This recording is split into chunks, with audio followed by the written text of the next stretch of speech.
ମୁଁ ଆଜି ପ୍ରସ୍ତୁତ କରୁଛି mawa roll cut kulfi. Hello friends, ମୁଁ ଏଠି କିପରି ପ୍ରସ୍ତୁତ କଲି ମୁଁ ଦେଖାଉଛି। ମୁଁ ଏଠି ପେପର କପ୍ ନେଇଛି ବା ଗ୍ଲାସ୍ ପେପର କପ୍ ବା ଗ୍ଲାସ୍ ନେବା, ଆମେ ସେଥିରେ ମାୱା ରୋଲ୍ କଟ୍ କୁଲ୍ଫି କରିବା। ଯଦି ମୋଲ୍ଡ ଥିବ କୁଲ୍ଫିର, କୁଲ୍ଫି ମୋଲ୍ଡରେ ଆମେ ପ୍ରସ୍ତୁତ କରିପାରିବା, କିନ୍ତୁ ସବୁଠୁ ଭଲ ହେବ ଏ ପେପରରେ ନେଲେ ତାପରେ ଆମେ ଟୁଥପିକ୍ ବା ଆଇସ୍କ୍ରିମ୍ ଷ୍ଟିକ୍ ଲଗାଇଦେଲେ ଭଲସେ ହେଇପାରିବ। ଯେହେତୁ ଏହାଟା ହେଉଛି ମାୱା କଟ୍, ଆମକୁ କଟ୍ କରିକି ଦେବାକୁ ପଡ଼ିବ। ମୁଁ ତ ଏଠି କଟ୍ କରିକି ତା ଉପରେ ଡ୍ରାଏ ଫ୍ରୁଟ୍ସ ପକାଇକି ପ୍ରସ୍ତୁତ କରିଛି। ମୁଁ ଏଠି କ୍ଷୀର 2 କପ୍ ନେଇଛି। ଏ କ୍ଷୀରକୁ ମୁଁ ଭଲସେ ଫୁଟେଇଛି, ଫୁଟେଇକି ତାକୁ ଥଣ୍ଡା କରିଛି। ଥଣ୍ଡା କରିକି ମୁଁ କ୍ଷୀରକୁ 2 କପ୍ ନେଇଛି। ଗୁଜୁରାତି 4ଟା ନେଇଛି। ଗୁଜୁରାତି 4ଟାକୁ ଭଲସେ ଗୁଣ୍ଡ କରିଛି, କାହିଁକିନା ଗୁଣ୍ଡ ନ କଲେ କୁଲ୍ଫି ଖାଇଲା ବେଳକୁ ପାଟିକୁ ଲାଗିବ ଇଲାଇଚି ଟାଇପ୍ର। ଏଠି ମୁଁ କେଉଡ଼ା ୱାଟର ମୁଁ ଏଠି 1 ଚାମଚ ପକାଇଛି, ପକାଇକି ଗୋଳେଇ ଦେଇଛି। ମୁଁ ଏଠି ବ୍ରେଡ଼୍ ନେଇଛି 2 ପିସ୍।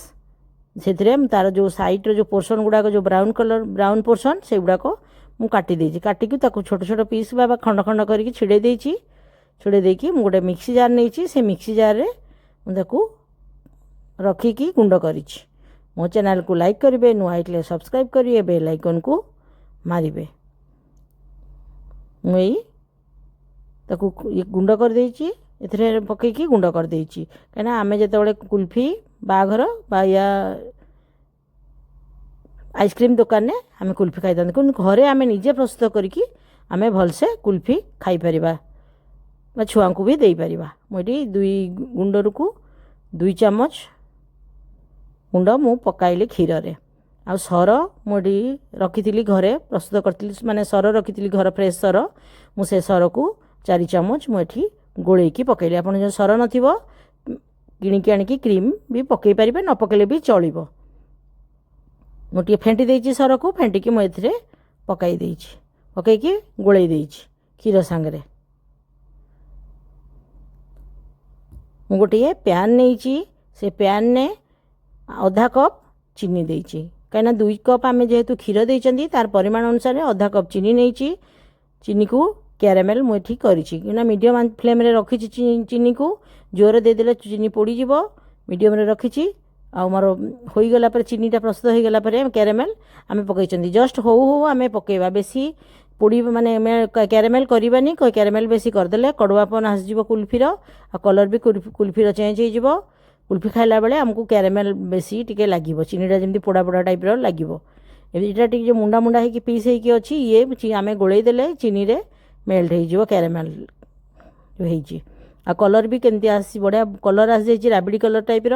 ମୁଁ ଏଠି 4 ଚାମଚ ଅମୁଲ ନେଇଛି। ସେ ଅମୁଲକୁ ମୁଁ ଏଥିରେ ପକାଇଛି, ପକାଇକି ଭଲସେ ଗୋଳେଇ ଦେଇଛି। ନହେଲେ ଆପଣ ଟିକେ ଥଣ୍ଡା କ୍ଷୀରରେ ବି ଗୋଳେଇକି ଅମୁଲ ବା ଯେଉଁ ମିଲ୍କ ପାଉଡ଼ର ଆମେ ଦେଇପାରିବା। ମୁଁ ଏଠି ମିଲ୍କ ପାଉଡ଼ର ଯେଉଁ ନେଇଛି ତାକୁ ଏଠି ଭଲସେ ଗୋଳେଇ ଦେଇଛି। ମୁଁ 2 ଚାମଚ କର୍ଣ୍ଣଫ୍ଲୋର୍ ନେଇଛି। କର୍ଣ୍ଣଫ୍ଲୋର୍କୁ ତାକୁ ପାଣି ଟିକେ ଅଳ୍ପ ଟିକେ ଦେଇଛି, 2 ଚାମଚ ଦେଇକି ତାକୁ ଗୋଳେଇ ଦେଇଛି। ଗୋଳେଇ ଦେଇକି ଆମେ ଏଠି ଭଲସେ ଗୋଳେଇ ଦେଇଛି, କାହିଁକିନା ଥିକ୍ ହେଇଯିବ, ବେଟର୍ଟା ଥିକ୍ ହେଇଯିବ ବା ରାବିଡ଼ି ଟାଇପ୍ର ହେଇଯିବ। ଆମେ ତାକୁ ଭଲସେ ଗୋଳେଇ ଦେଇକି ଟିକେ ହେଇକି ଫୁଟିଲା ବେଳକୁ ଆମେ ତାକୁ ସାଙ୍ଗେ ସାଙ୍ଗେ ବନ୍ଦ କରିଦେବା। ବନ୍ଦ କରିଦେଇକି ଏଠି କାଢ଼ିକି ମୁଁ ଗୋଟେ ବୋଲରେ କାଢ଼ିକି ତାକୁ ଥଣ୍ଡା କରିଦେଇଛି। ଥଣ୍ଡା କଲା ପରେ ମୁଁ ଏଠି ଗୋଟେ ମିକ୍ସି ଜାର୍ ନେଇଛି। ସେଥିରେ ମୁଁ ଏଠି ପକାଇକି ତାକୁ ବାଟି ଦେଇଛି, ଟିକେ ସମୟ ଜଷ୍ଟ ପଲ୍ସ ମୋଡ଼୍ରେ ତାକୁ ବାଟି ଦେଇଛି।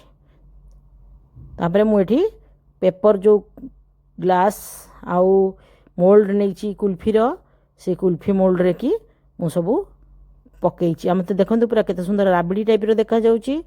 କଲର୍ ବି ବହୁତ ସୁନ୍ଦର ଆସିଛି, କୁଲ୍ଫିର କଲର୍ ବି ଆସିଛି। ମୁଁ ଏଇ ଗ୍ଲାସ୍, ଯେଉଁ ପେପର ଗ୍ଲାସ୍ରେ ମୁଁ 2ଟା ଗ୍ଲାସ୍ ନେଇଛି, ସେ 2ଟା ଗ୍ଲାସ୍ରେ ମୁଁ ରଖିଛି। ଆଉ ଯେଉଁ କୁଲ୍ଫି ମୋଲ୍ଡ ରଖିଛି, ସେ କୁଲ୍ଫି ମୋଲ୍ଡରେ ବି ମୁଁ ଏଠି ଦେଇଛି। ଦେଇକି ମୁଁ ଡ୍ରାଏ ଫ୍ରୁଟ୍ସ ସବୁ କାଟିକି ରଖିଥିଲି, ପିସ୍ତା, କାଜୁ, ଆଲମଣ୍ଡ, ତାକୁ ବି ତା ଉପରେ ଟିକେ ଟିକେ ପକାଇଛି। ଟେଷ୍ଟ ହେବ ବୋଲି ମୁଁ ଉପରେ ସବୁଥିରେ ପକାଇଛି। ମୁଁ ଗୋଟେ ଫଏଲ୍ ପେପର ନେଇଛି। ସେ ଯେହେତୁ ଆମେ ପେପର କପ୍ରେ ବସାଇଛନ୍ତି, ସେଥିରେ ଆଇସ୍ କ୍ରିଷ୍ଟାଲ୍ ହେଇଯିବ, ସେଥିପାଇଁ ଆଇସ୍ ମୁଣ୍ଡା ମୁଣ୍ଡା ହେଇଯିବ ଉପରେ, ଖାଇବା ପାଇଁ ମୁଣ୍ଡା ମୁଣ୍ଡା ଲାଗିବ, ଭଲ ଲାଗିବନି। ତା ଉପରେ ମୁଁ ଏଠି ଦେଇଛି ଫଏଲ୍ ପେପର୍। ଆପଣ ଚାହିଁଲେ ଫଏଲ୍ ପେପର୍ ନଥିଲେ ଜରି ଦେଇକି ବି ରବର ବାନ୍ଧିକି ରଖି ବସାଇ ପାରିବେ। ମୁଁ ଏଠି ମୋଲ୍ଡରେ ବି ତା'ର କଭର୍ ଦେଇଦେଇଛି ବା କ୍ୟାପ୍ ଦେଇଦେଇଛି। ଦେଇକି ଆଇସ୍ ଷ୍ଟିକ୍ ଯେଉଁ ଅଛି ଆମର ଆଇସ୍କ୍ରିମ୍ ଷ୍ଟିକ୍, ସେ ଆଇସ୍କ୍ରିମ୍ ଷ୍ଟିକ୍ ଗୋଟେ ଗୋଟେ ଲଗାଇ ଦେଇଛି। ଲଗାଇ ଦେଇକି ମୁଁ ଏଠି ଫ୍ରିଜ୍ରେ 8ରୁ 10 ଘଣ୍ଟା ବସାଇ ଦେଇଛି। ମୋର କୁଲଫି 8ରୁ 10 ଘଣ୍ଟା ଭିତରେ ମୋର କୁଲଫି ରେଡ଼ି ହେଇଯାଇଛି। ମୁଁ ସେ କୁଲଫିକୁ କାଢ଼ିକି ମୁଁ ଏଠି ଦେଖନ୍ତୁ କେମିତି କୁଲଫି ମୁଁ ବସାଇଛି ଫ୍ରିଜ୍ରେ। ମୁଁ ତାକୁ କାଢ଼ିକି ଡ୍ରାଏ ଫ୍ରୁଟ୍ସ ଦେଇକି ମୁଁ ସଜେଇକି ଖାଉଛି। ଆପଣ ମୋ ଚ୍ୟାନେଲ୍କୁ